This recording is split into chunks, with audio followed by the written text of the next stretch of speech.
Let's go to our panel now. In Washington, D.C., we have Han Park, who is the founding director of the Center for the Study of Global Issues.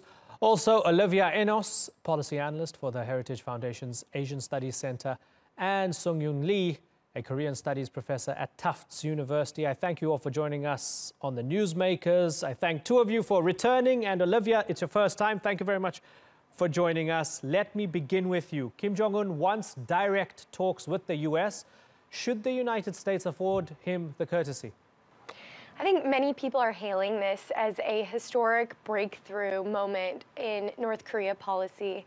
I think the reality is that North Korea has come to the negotiating table before and has never been a faithful actor. I think that this is the absolute wrong moment to begin engaging in dialogue with North Korea, and the U.S. should proceed with caution. This is very much so a wait-and-see moment for North Korea. Okay, so Han Park, I know you will disagree with this. This is the wrong moment and the U.S. shouldn't be grabbing this opportunity. Tell me why you disagree. Yeah, this is a major breakthrough.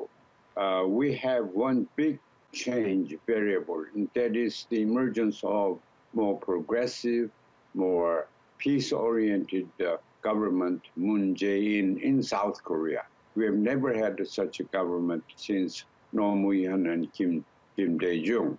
All the conservative government followed the same line of conservatism here in the United States. What is the alternative? Maintain the present status quo will be established if, in fact, President Trump decided to tell North Korean envoy, today they may be meeting, then telling them that unless North Korea has complete, irreversible, and denuclearization, we're not going to talk to them. Then everything will go back to the old reality where we sell weapons to South Korea in the military drills, North and South Korea security alliance and all that. But watch for Moon Jae-in. Moon Jae-in is a much more nationalistic person. Mm-hmm. And North Korea, as a result of Pyeongchang Olympic Games, has become globally much more likable people, a likable country. So they are normal people by and large. They have a security problem. They have, because of environment, domestic and environment, that they have what I call siege mentality. Right. They don't behave normally. Okay. So, but we either go back or do something about. My suggestion is to let's do something about it now. Okay, so let's ask Sung-Yoon Lee. In the past, when I've spoken to you, the last time I spoke to you, it was during Pyeongchang. You said, well, the symbolism is great, but we need to be a bit skeptical and maybe cautiously optimistic. Now we have this gesture from the North Koreans. Is this a major shift or is it a bluff? It's a shift toward propaganda wielding the carrot after a year-long bluster provocations wielding the stick. How to explain this sudden outreach? Kim Jong-un woke up on New Year's Day and had a moment of epiphany and decided to be a nice man? I don't think so. Kim Jong-un was so moved by the South Korean president's outreach that now he's changed his ways? Probably not. Maybe the sanctions enforcement by the Trump administration over the past year is a factor, but the most likely scenario is all this was predetermined, preordained. After that banner ballistic year, why not shift gears, take a small step back and smile and get the United States and South Korea to prematurely relax sanctions, win a free pass for the next provocation, and send the royal sister Kim Yo-jong, the first sister, to Washington, bearing a message of peace and a lengthy bill of concessions. Why not change the atmospherics? North Korea is very crafty, and that's what they're doing now. Well, what do you have to lose, Professor Lee? I mean, they've already made the apocalyptic threats. They already have a totalitarian dictatorship. So why not talk to them to hope that maybe some of this could be reversed, even if incrementally, maybe this time they're sincere? What do you have to lose? Well, action for action would be nice. Over the past quarter century, the United States and its allies have given North Korea billions of dollars, at times nearly $1 billion a year between 2003 and 2008, all for what? For the optics of inter-Korean rapprochement, for North Korea's repeated lies of denuclearization. So, Leah, let's start with the small things. Why not get Kim Jong-un to allow for exchange of letters between separated families across the DMZ? Why not allow them to be able to call each other? Why not call on Kim Jong-un to allow for market activity, normal trade relations with other countries before North Korea becomes a full-fledged democracy? We don't see any real indicators of change other than Kim Jong-un smiling for the cameras and hosting a banquet. Han Park, Sung-Yoon Lee makes a convincing argument, doesn't he? No. We have demonized North Korea enough. And demonization made North Korea much more aggressive and work on their nuclear preparedness much more fast. Now, continued demonization like this, being negative about this, what do we gain? Nothing. Maybe we sell more weapons to South Korea. Maybe we bring more weapons there in security alliance with South Korea and Japan to deter China. That's a separate matter. North Korea cannot be dealt with like this, being demonized. We have South Korea different because of the Olympic Games. The climate has changed. We think we should seize this momentum and work for peace. Give North Korea something that they want. That is security. They want security. They don't want to fight with us, the United States. Okay, People say, okay, interesting point. Let me take that, and my apologies for interrupting you. So let me take that and pose it to Olivia. Ultimately, Olivia, they want to survive. They want to be taken seriously, and they want to be survived. No more, no less. And if they're reaching out, why not take it? Give it a go. Well, I think we know what North Korea, or at least what South Korea tells us that North Korea has promised about these negotiations. It's promised, for example, potentially to denuclearize in exchange for security guarantees. It's promised potentially to suspend its nuclear and missile testing in the midst of dialogue. It's even said maybe they could set up a hotline between North and South. But what North Korea hasn't promised is three other things. It hasn't promised to be a faithful actor, number one. It hasn't promised that it would keep its word, number two. And number three, to the point of dehumanization, North Korea hasn't promised to make any improvements to its human rights track record.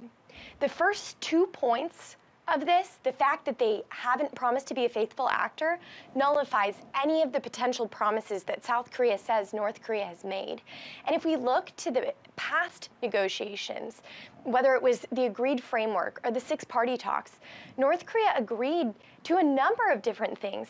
And within days, in some cases, after deals were inked, North Korea was back to business as usual, testing missiles, continuing its nuclear program development. Right. When is the international community going to recognize that North Korea is an unfaithful actor and not a faithful negotiating partner? Let me ask you, Olivia, from their perspective, they consider South Korea and the US to be unfaithful actors when the two countries conduct those mega military drills on their doorstep, right? So it's about interpretation, isn't it? Well, those military drills are in place to prepare for potential instability, not only on the Korean Peninsula, but also in the Asia-Pacific in general. Every country, of course, is going to act in its own national interests, and it's in the interests of the US and South Korea to ensure that our militaries are prepared to deal with any sort of contingencies.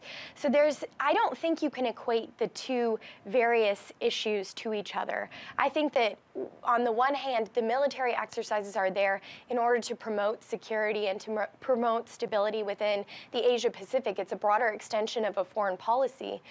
North Korea does not have a similar foreign policy. Okay. And I think that it's very difficult to equate the two. I want you all to listen to Christopher Hill. And I remember when I just started out covering this story, probably more than a decade ago, about 12 years ago, Christopher Hill was going back and forth and trying to create some diplomacy between the North Koreans and everybody else.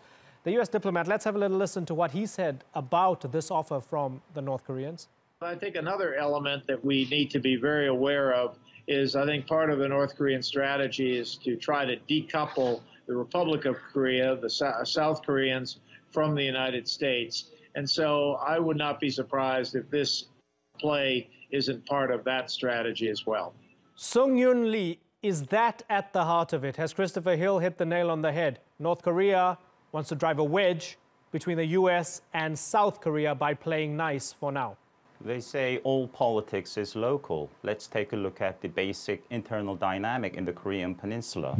By all conventional indices of measuring state power, military power, political power, soft power, economic power, the size of the territory, population, except for military power, North Korea far lags behind the very successful, prosperous, pleasant other Korean state across the border.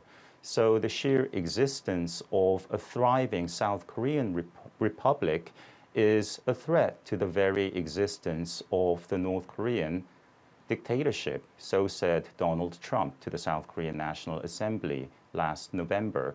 So for Kim, yes, driving a wedge between the two allies, getting the US out of South Korea to pull the troops out of South Korea is a non-negotiable long-term strategic goal. And how do you achieve that? You become a credible, imminent nuclear threat to the US mainland, and that's where North Korea is, on the verge of nuclear breakout today. There are many constants in this story, in the latest North Korea revelation news. And what's different today is that North Korea has nukes, North Korea has ICBMs, and it also, for the first time, has a softer image in Kim Yo-jong, the sister, who exudes a softer image, puts a human face to the very unattractive state that is North Korea. And speaking of demonization, it's North Korea that has called America's first African-American president a wicked black monkey that should go back to its natural habitat in Africa and feed off the breadcrumbs thrown at it by tourists. It's North Korea that has called South Korea's former female president a dirty old prostitute, skirt-lifting, stinky Obama pelvis-licking dirty old whore. That's May 2015. What's the problem here? It's not demonization. It's patronization, our tendency to be dismissive of North Korea, to belittle North Korea implicitly, and think that if we throw them a bone, if we are a bit nicer, if we treat them more courteously, maybe they'll listen to us. If we give them money, they'll listen to us and give up their nukes. I don't think so. That kind of assumption would never be applied against the other nuclear weapon states. Does anyone really think that through conventional nuclear diplomacy, we can get India or China or Russia or Israel to disarm? Okay, some fascinating points there. Han Park, I really appreciate how you always try to make a point of getting us to understand that North Korea is a country like other countries and it just wants to survive and it's filled with normal people. I myself visited, of course. The ordinary North Koreans are just, normal people trying to get by. Some great people in an impossible system. But don't the other two have a point here?